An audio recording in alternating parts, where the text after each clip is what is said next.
So next up, we've got Jamie Skella from Horizon State. Jamie is co-founder of Horizon State, a company devoted to redesigning democracy for the 21st century. Horizon State was the second company in Australia to ICO in October of last year. Jamie often stands out as a lone voice of reason. On one side against the crypto hucksters, and on the other side against the Jamie Dimons of the world. There's no person, I think, that is a better place to speak from technical, policy, or business perspective on the realities of running a company that relies on blockchain technology. Please welcome Jamie Skella.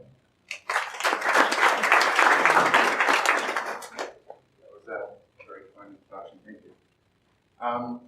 Quick show of hands, who's heard of either MyVote or Horizon State already? Nice, it's good to see. So quite a few. Over the past sort of 15 or 20 years, I've been involved in lots of kinds of design, including business design and interface and product design, policy design, dabbled in culture, and this was a completely different beast. We kicked off this process, I think, at least from a technical perspective, in August of 2016. I'd gotten involved with the not-for-profit democratic movement called MyVote, and the founder of that, Adam Jacoby. I fell in love with their constitution and the ideas they had for democratic reform, both locally and abroad, which included things such as 2 terms max, no money from big business or corporate whatsoever to completely rule out any kind of influence that shouldn't be there.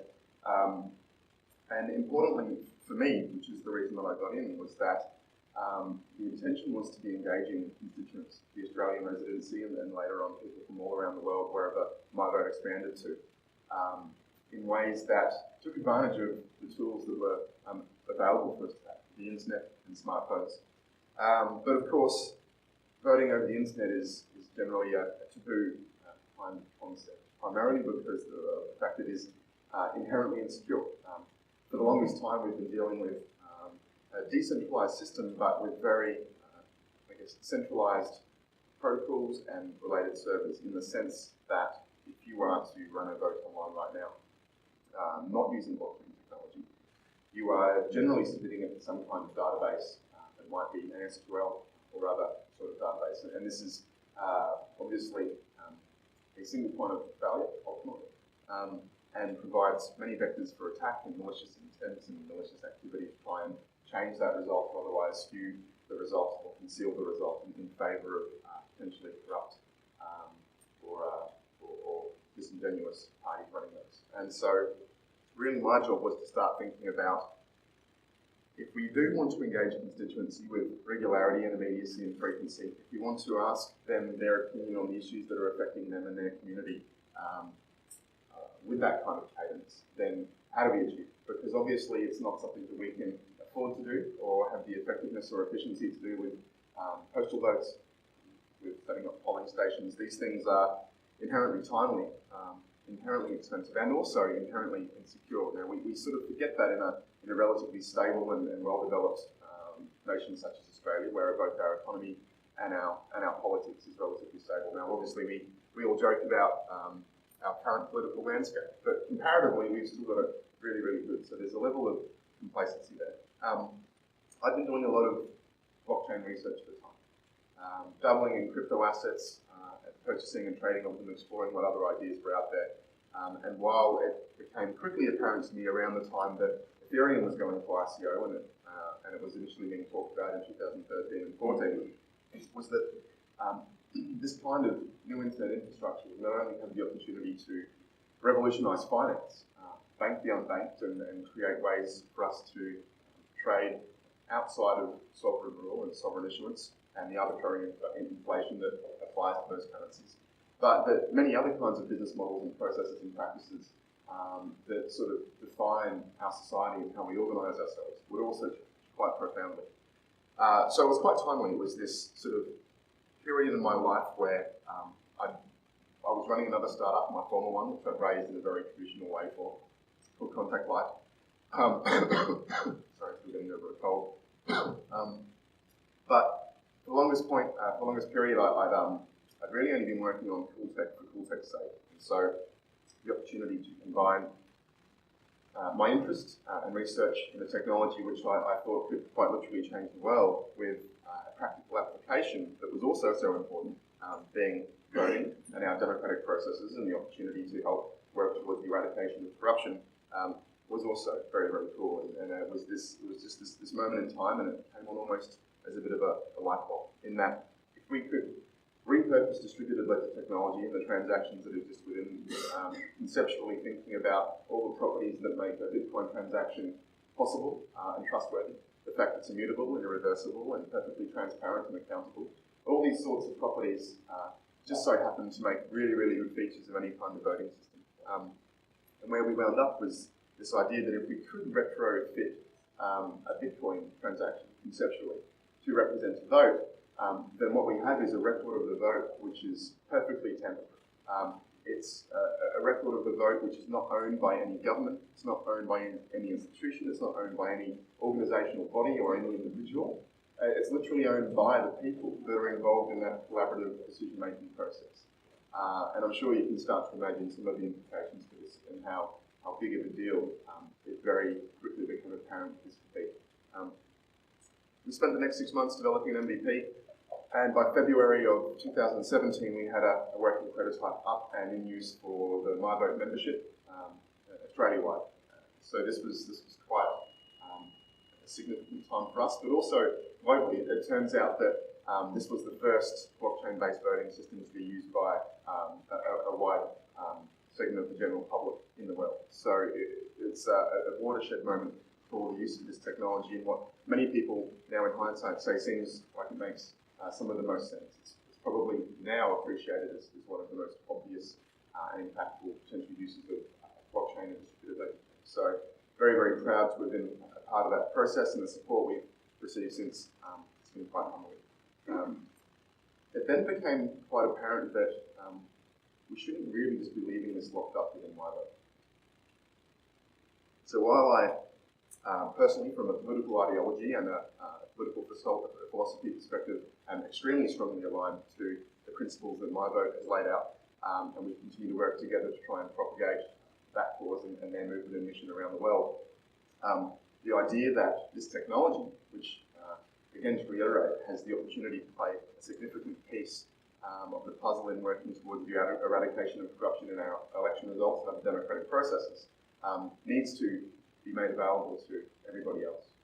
So we spun the technology out into Horizon State, and we then looked broad horizons, one pun, and began our push internationally. There was a huge amount of interest, initially very, very surprisingly to us. Not only, it wasn't only governmental bodies.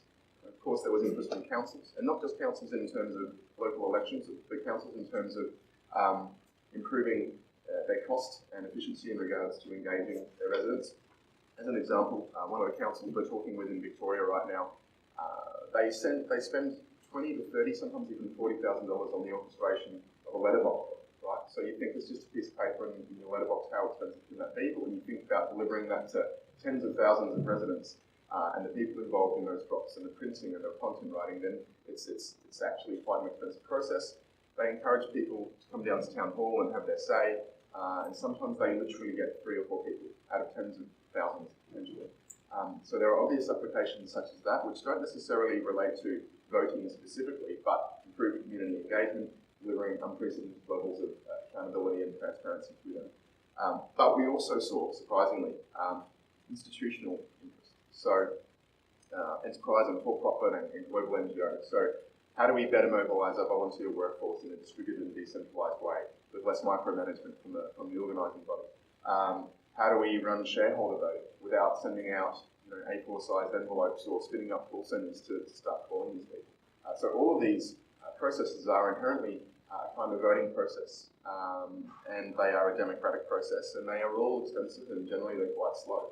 So where we've arrived at, leveraging distributed ledger technology, is something that's generally a 10x improvement in efficiency, and using the same-sex marriage plebiscite that happened here in Australia just recently, which cost $120 million, took a few months to run, incredibly inefficient, incredibly expensive. We have a 10x improvement in the cost, taxpayers, we had a 10x plus improvement in the time to market, the time to actually solicit that opinion. And then in terms of the security, we moved from any existing system, which is fallible, one that is infallible. We moved from something that is flawed from a security perspective. As we saw with the plebiscite, there were hundreds and even thousands of postal votes left out in the rain and posted to the wrong locations. These are the hallmarks of an insecure system. So when we talk about the opportunity that distributed ledger presents, it's changing that from something that can be measured to something that is perfect. And so for the moment, quite literally, this way of organising and storing the result is perfectly secure. The potential challenge we see into the not so distant future, let's call it 20, 30 years, would be the application of practical quantum computing. But the bottom line is with quantum decryption comes quantum encryption. So I think it's not the doomsday that some of the big press outlets will try and claim it is. But it's certainly a consideration, and people much smarter than me are already working on ways to mitigate this potential risk. And we're talking about the creation of quantum-resistant blockchains and quantum-resistant network upgrades to networks such as Ethereum. So it's obviously been a pretty wild ride for us. After all the attention and the decision to sort of split this off, we also needed to think about the best way to go and raise money to make it happen. So in the spirit of equality and the democratization of everything, we decided to pursue the ICO route, the token sale, despite the risks. And we did so very, very specifically, only asking money from the crowd. Having raised money for startups in former ventures, something that never sat quite right with me was that I could only ever raise money from accredited investors and in effect make the rich richer. Right? If they're the only people that can invest into my great idea, then what we're doing is propagating the success of already successful people and not giving others the opportunity to be involved. And look, this is only anecdotal, of course, but I know plenty of designers and developers and people in my professional sphere that make far better technology investment decisions than the accredited investors I know. So I think it's a crying shame that we haven't been able to lower the bars over the years. To be an accredited investor, I think the figures are somewhere in the vicinity of making $200,000 or more per year and having about $5 million in the bank. So it's no small bar. It's certainly too high. And we really wanted to open up the opportunity for investment, democratise that investment opportunity, and democratise the potential wealth generation opportunity. But of course, this is a scary prospect because right now there are no bars, and there certainly should be some. I just believe that they need to be low. We need to give people an opportunity that's fair to get involved in supporting the ideas that they believe in and they think could quite literally be successful and/or, in some cases, literally change the world. Now, of course, it's high risk, and something that we continue to talk about throughout tour all around the world was that this is not akin to investing in technology or a team that represents an ASX listing.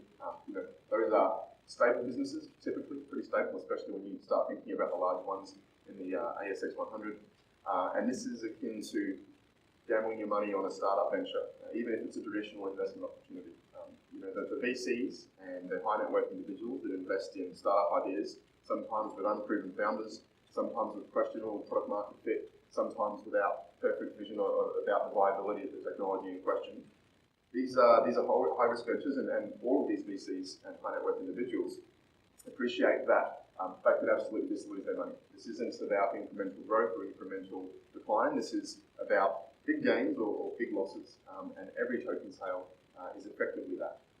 And it's really, really important that people appreciate that fact and that under no circumstances are they putting in any money than what they can't live without. If you're putting in $1,000 and that $1,000 is going to somehow disrupt your personal life or put pressure on your family or paying the bills or paying rent, then that's a really, really unwise decision. So it's always been the message that you should contribute what you can, but absolutely nothing more than what you can in the specific context of are you able to lose it? And if you're not, then you should probably not do that. So we've made some good ground. For the first time in any startup that I've built, we have customers and partners and other opportunities quite literally knocking on the door. Typically, when building technology and then trying to take it to the world, it's about initially finding some potential viability for a product market fit. It's about creating some sort of prototype or MVP, and then acquiring usually a very small amount of money to actually try and make that a reality. And a lot of your time is spent aggressively trying to sell that idea, sell that technology. It's about business development, it's about marketing. And delightfully, this is a very unique situation where we, again, timing, and you probably notice this is a bit of a theme in technology, but timing is typically everything. So not only the perfect timing for me in terms of blockchain and working through a local democratic movement's problems, but globally, more holistically, blockchain arriving and providing this opportunity at a similar sort of time as Trump and Brexit in Spain. It was this perfect storm of political turmoil, claims of interference and tampering with the result in various African elections, and the technology that potentially solved that, a big piece of that problem, in fact. And so there has been no shortage of customer opportunities, press inquiries, which has been really, really humbling, and it's been a huge motivation for the whole team. Last year, I got a call on a Sunday morning from one of our advisors, Jane Thomas. She's sort of an internationally recognised individual in the space of blockchain for good and blockchain for impact. She does a lot of work for blockchain for thinking about the most important uses of this technology. So it was an honour to have her join our advisory board and to have such support from her. But she gave me a call on this Sunday morning and she said, I've got an opportunity for you. It's to sit on a panel in South Korea at an international mayor's forum. There's going to be hundreds of mayors from all around the world, primarily Southeast Asia, but from all around the world, Europe, the Americas. And I said, that's awesome. Obviously, I want to have conversations there. I want to talk about a technology there. And she said, excellent, it's tomorrow. And so I threw some black t-shirts and some jogging socks into my bag, and I headed off to South Korea. And then from there, I was on the train home to Seoul, and literally on the train, ready to go and catch my flight back to Melbourne. I got another call from one of our advisors who said, we've got this great opportunity. There's a massive international blockchain conference happening in Ukraine. I've got your speaking slot. And I said, awesome. And he said, yeah, it's tomorrow. And so I cancelled my flight home and I jumped on a plane to Ukraine, and it just went on and on. The response to what we were doing, having now publicly launched and been talking about this fundraising process, had stirred the world up. And from there, it was over to New York, speaking at UN HQ in New York City as a part of UN Week and their Blockchain for Impact event. We've now partnered with various United Nations IGOs. From there, it was over to the West Coast, presenting at SAP Tech Ed in Las Vegas. We've now partnered with SAP's next-gen department out of SAP Leonardo in New York, and we're working towards brighter futures with their smart cities and public service teams. From there, it was up to Gibraltar and Cyprus and London, and finally back home after about 35 days, and literally 5 days in an aeroplane seat because of the disparity of geographic location. And most recently, again, very humblingly, the Australian listed us as 7 of 100 technologies to change the world in 2018. Above Elon Musk's SpaceX, I don't know about that, but it's nice. It's nice to have the recognition and to be working on stuff that is not just cool tech for cool tech's sake, and it quite literally has a genuine impact to change the world. So that's our story. Normally these things are most enjoyable as we throw it over the Q&A. The conversation is much more fun than being spoken at. So if anyone's got any questions, happy to start that conversation. I'm sure you'd be aware of this, but Sierra Leone ran the world's first blockchain-based election a few weeks ago. Yep. What did you make of the technology that was used? What did you make of the technology that was used in that election compared to yours? And why did they go? Why did they apply that tech to only 70% of polling booths rather than 200? So what we are aiming for now, look, I haven't done a tremendous amount of specific diligence on their technology. I think it's an incredibly positive moment in time to see adoption for an electoral process. So all power to them. To be honest, while we have every intention of being wildly successful, what's most important to us is that this movement, this concept, this possibility is successful. And so the more businesses just like ours that are having success in this space is something that I'm more than happy to see. From a capitalist perspective, competition is healthy, and from a societal change and progress perspective, this needs to happen, and I think we'll see in the not too distant future that any party or politician or jurisdiction that is rejecting the use of this kind of technology will be a proclamation of corruption. Why would you not want to secure the result?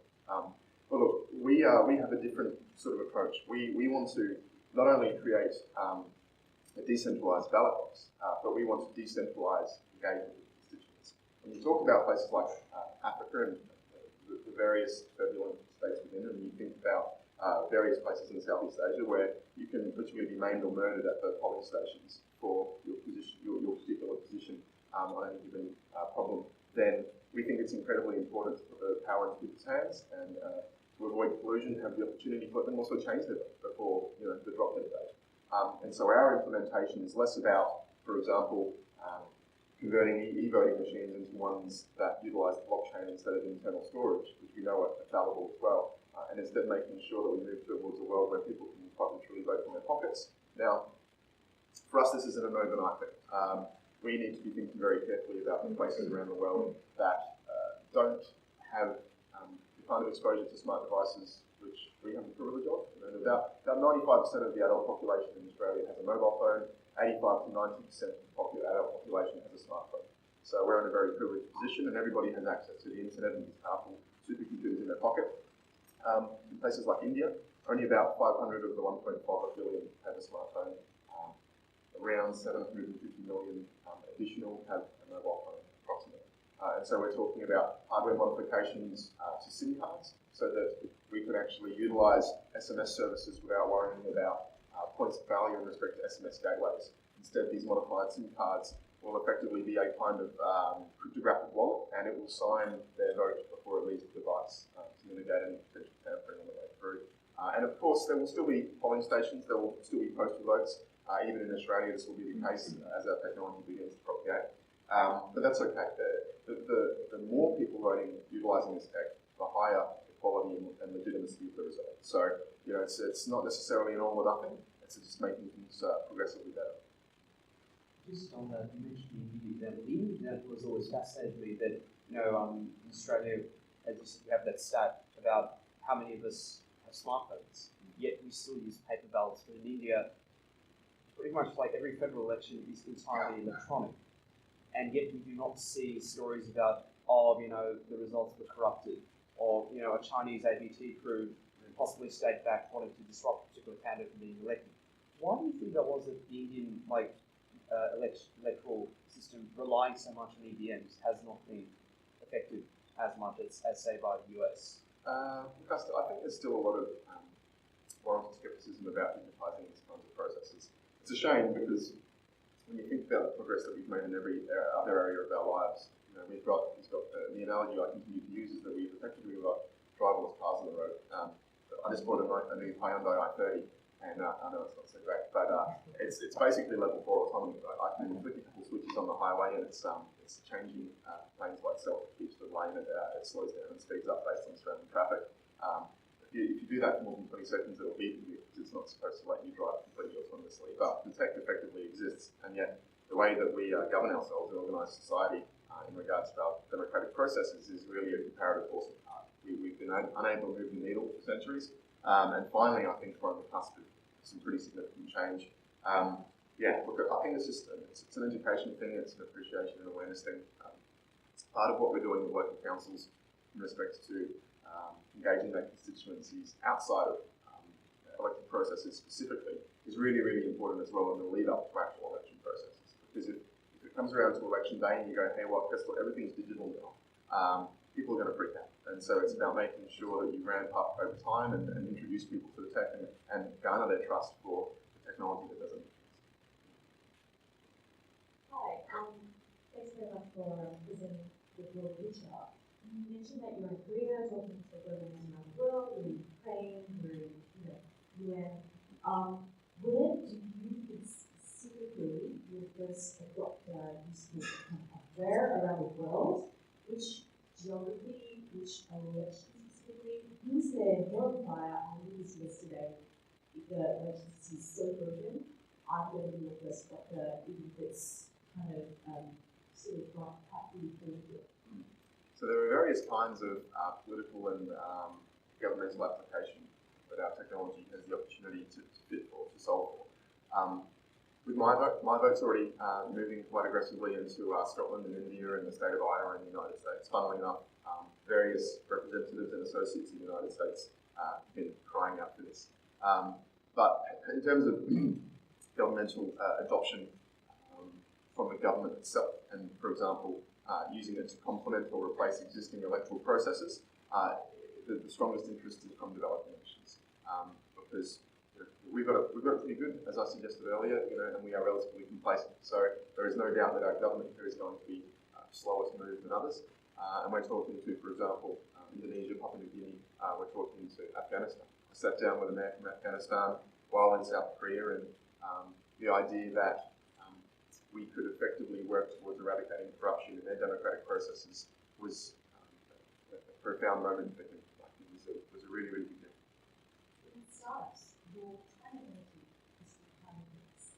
So, for example, when I started, I was talking to said, look, I have just working become my other equals in Australia and Papua, the penalty in Australia is 20 minutes, which I have to contribute. So you had to choose, talk about to choose your ideal, where you can go to your first deployment, like your ideas, and have all these thoughts, what would be the ideal position? The ideal one will be whichever one science first. So it's as simple as that. Look, from a personal philosophical perspective, I want to have the greatest social impact that I can. So my preference will always be places where the people see the least amount of equality or voice or privilege, to make sure that we can improve the status quo for people in those regions, which are certainly nowhere near as lucky as ours. But ultimately, we are a business, and we'll be executing as many of these deals in as rapid succession as we can. The technology itself fundamentally is going to be very, very similar place to place. So there isn't a huge amount of additional work that needs to be done for each jurisdiction or government, with the exception of identification. So identification is going to change with different customers in different jurisdictions everywhere. The way we ID and establish eligibility for people in Queensland would be very, very different to the way we do so for an ASX-listed business, which would be very, very different to the way we do it for the people of Afghanistan. And so that piece is pretty substantial and significant. But the core of the technology is sort of ready to roll. It's been deployed since Feb, and we have some big announcements regarding Southeast Asia next soon there as well. I think you just led into my question is how do you establish the identity verification? You led into general terms. So we are working very closely with our existing customers and our potential customers to make sure that their existing processes, policies and procedures are all very well accommodated for. Something that we've noticed has been a stumbling point for similar sorts of ideas over the past 6 to 12 months is trying to establish a catch-all or blanket technology for ID and verification and eligibility, because things are so incredibly disparate in the way that they are organised and established currently, even locally, but obviously abroad. And so it's about working with these organisations and these governments to make sure that we can get to market as quickly as we can without first having to sell them on this distributed edutech and why the record of the result is so secure, and then having to say, oh, and also, by the way, we need you to change the way that you ID and verify your entire citizenship. So it's a step too far for most. And so as long as we're comfortable with the technology that they're using, and from our perspective, it's going to provide a high degree of legitimacy and basically then that's what's most important to us. There are some very interesting opportunities for novel implementations within smaller communities. We're talking to various remote and Indigenous communities both here in New Zealand, and thinking about brand new ways to digitise their ID and eligibility criteria using things such as biometrics and so on and so forth. So in some places it's going to be really, really simple. Some of the organisations we're working with in terms of corporates already have usernames and passwords, which are perfectly fine for the application of this technology in the context of their operation. And then in other places we get to do some really, really, really cool stuff with branding as well.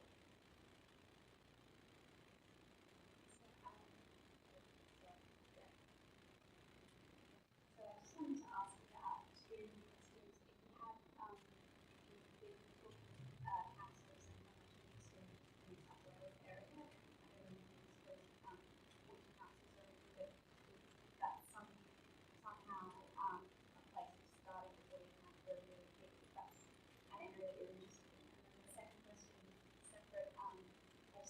you could elaborate on the impact or potential for shareholder voting and how that would be structured. Yeah. So lots of interest from councils and even some state and territory governments, but absolutely crickets from New South Wales. So we'll see what we can do there. It's obviously of high interest to us, but there's no movement in the state yet whatsoever. Victoria and others, there's plenty of conversations in terms of shareholder voting, we're speaking for a number of ASX businesses, and we have a pilot running internally, which effectively did pass that process. So instead of needing to send paperwork out, it's quite literally done through our platform using mobile device and indeed the record is stored on the blockchain. So it works in a very, very similar way fundamentally. I'm a computer scientist who works on issues of software and hardware verification. I have to say that the sorts of things that you're saying, the way you're talking, worry me a lot. There's been a whole lot of work around the testing of security of voting systems in the United States, and maybe where it is various types of email systems, default systems, and other types of technologies would be the voting depending on what state they're in. And there's been a large amount of analysis of those types of systems by highly distinguished computer scientists at Princeton, that all reached the conclusion that these machines should not be used because they cannot be trusted. And I would agree with that. If you're suggesting that we're going to vote on this device, on a mobile phone, then my answer to you would be that those devices are just too complicated, and we do not know how to build them in a way that's secure. They come from a supply chain where the chips are manufactured in other nations, the software is written in other nations. So why would we trust these devices to hold the national election? So the conclusion of a lot of these studies in the United States on the digitization of their voting processes is that there should always be, even if you're using some technology, using a voting machine, there should always be a paper trail that can be manually verified, that the voter can see their vote on paper, and there can be manual verification of votes in case there's any question about the validity of the vote. Yeah. So we also believe that those voting machines shouldn't be used. There's no question whatsoever. We do believe that this is not a perfect solution. There is no perfect solution. This is about continually making the world a better place. And we're firm believers that this is a very positive and very large leap in exactly the right direction. We're working with about 30 academics from universities such as the University of Zurich, United Nations University, RMIT Europe in Barcelona, and we're actually formulating large missions for European Commission and other grants in this space. So we certainly have a lot of high quality engineers, academics, PhDs, analysts and researchers working with us on this. This isn't just a bunch of cowboy entrepreneurs. And so far everything is pointed in very much the right direction.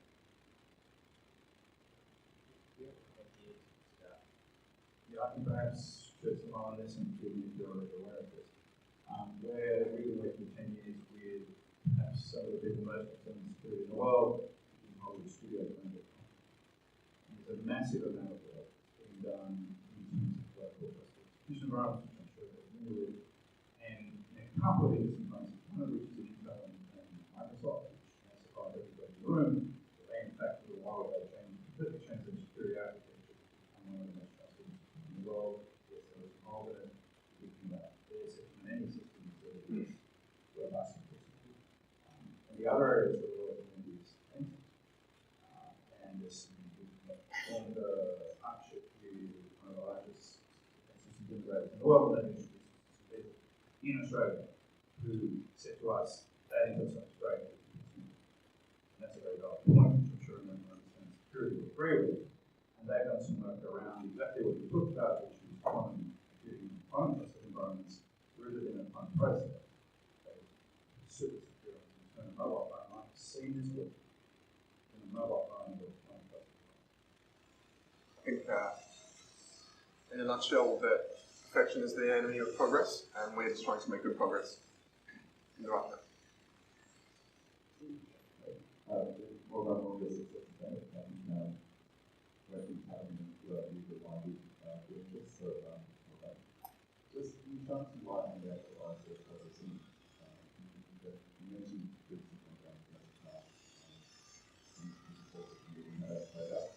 How is the ICO part in terms of transitions within that itself? So how has that played out for you in terms of the next stage? You know, now in your revenue, in your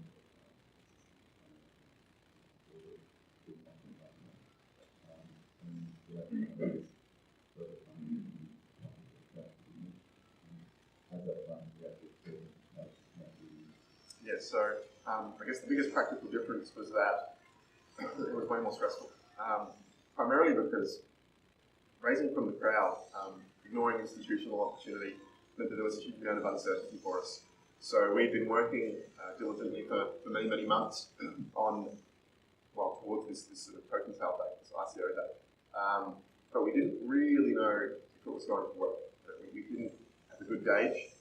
We had some metrics to observe. We had some things that might have given us some idea of whether it was going to fly or not. But ultimately, when that when sort of the kickoff date commenced, it could have flopped, or it could have been insanely successful. We didn't really know. And so that level of uncertainty adds a lot of weight for everybody involved. People are working for up to 9 months, and in some cases almost a couple of years, without being remunerated for their effort, but sharing this vision for significantly improving this kind of process. So just the uncertainty, I think, was difficult. But in hindsight, there's a whole bunch of things we would have done differently, which I think would have improved the level of our success. One of them would have been starting to build a community and a supporter base for our vision and our technology much sooner. We really only started doing this a few weeks before the actual ICO date. And there is definitely a direct correlation between the volume of independent supporters you have and the success of that token sale in terms of fundraise.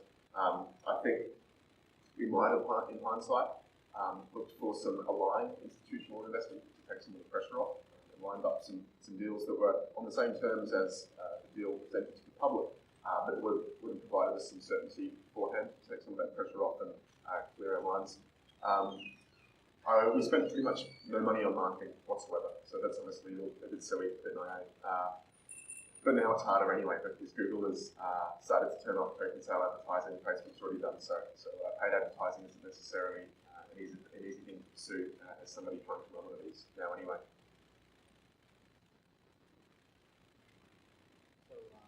I heard the bell.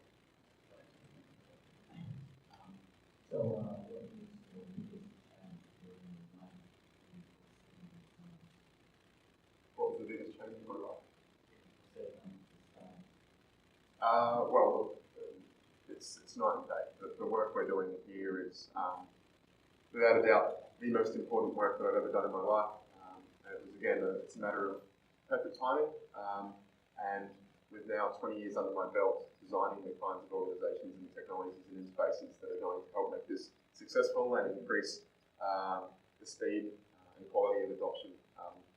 It just sort of feels like things have been all moving towards this very point. So it's been a big change for my life, not necessarily professionally. I've worked at designing better startup environments for many years now, telling people not to set alarms, wake up in your body's terms, distributed workforces. The commute is the equivalent of around a 40,000, filling the commute, I should say, is about the equivalent of a $40,000 pay rise per year. It's that big a deal. So, in terms of designing a business and helping cultivate the kinds of attitudes and culture internally that are going to help us be successful, none of that's really changed. But certainly now, even more than before, waking up and knowing that you're doing something that is actually important, it's a big change psychologically.